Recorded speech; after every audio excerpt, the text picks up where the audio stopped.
Bismillahirrahmanirrahim. Assalamualaikum warahmatullahi wabarakatuh.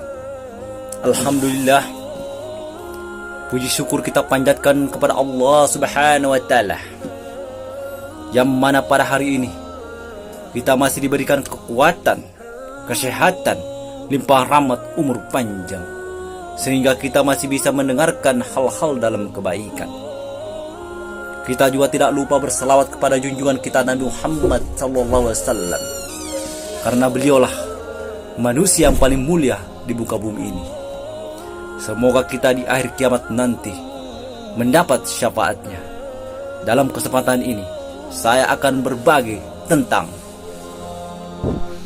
kisah singkat Nabi Muhammad SAW. Rasulullah SAW lahir pada tahun gajah, yaitu tahun di mana pasukan gajah yang dipimpin oleh Abraham Habasyah yang tengah ingin merobohkan Ka'bah. Dengan kebesarannya, Allah Subhanahu wa Ta'ala menghentikan pasukan tersebut dengan mengiringkan burung-burung ababil untuk menjatuhkan batu-batu yang membawa wabah penyakit.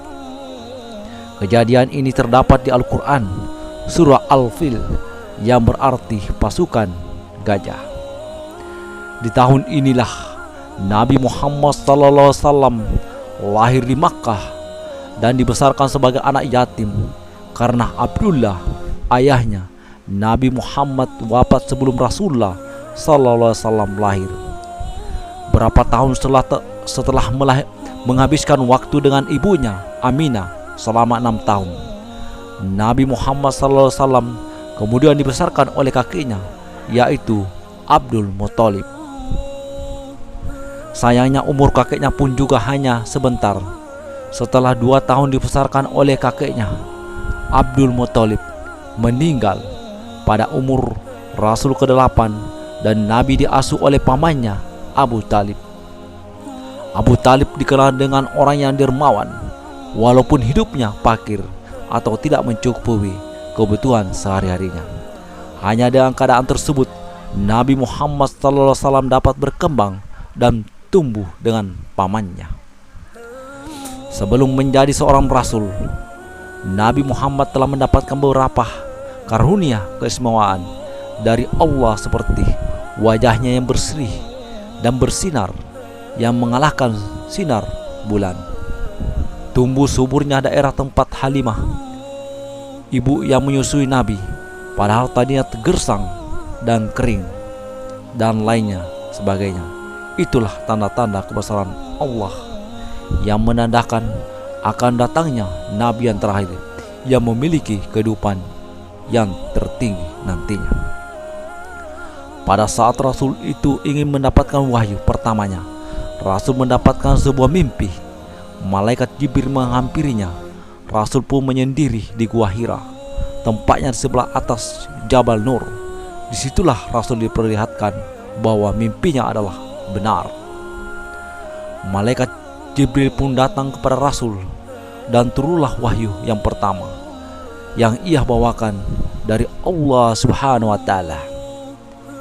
Iqra bismi rabbika allazi halaka ikram wa rabbuka akramu allazina allama bil kalami allama insana malam ya'lamu. Artinya, bacalah dengan menyebut nama Tuhanmu yang menciptakan. Dia telah menciptakan manusia dari segumpal darah.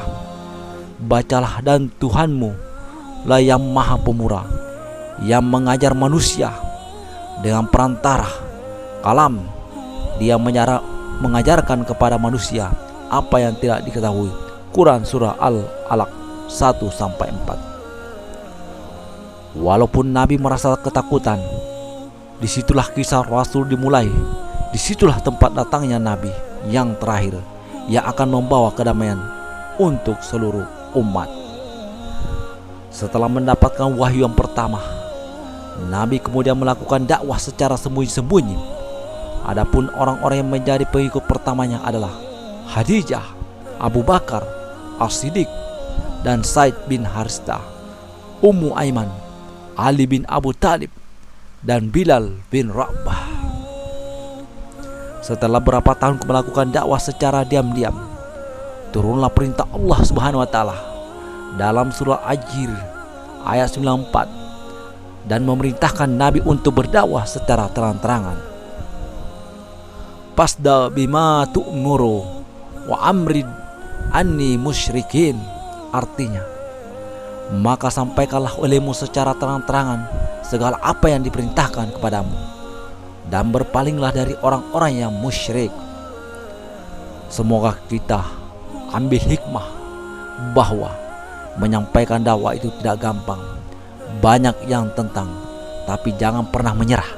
Sampaikanlah walaupun satu ayat, walaupun terbata-bata, insya Allah mendapatkan berkah dari Allah Subhanahu wa taala. Amin, amin ya rabbal alamin. Cukup sekian, kurang dan lebihnya mohon dimaafkan. Wabillahi taufik wal hidayah. Wassalamualaikum warahmatullahi wabarakatuh.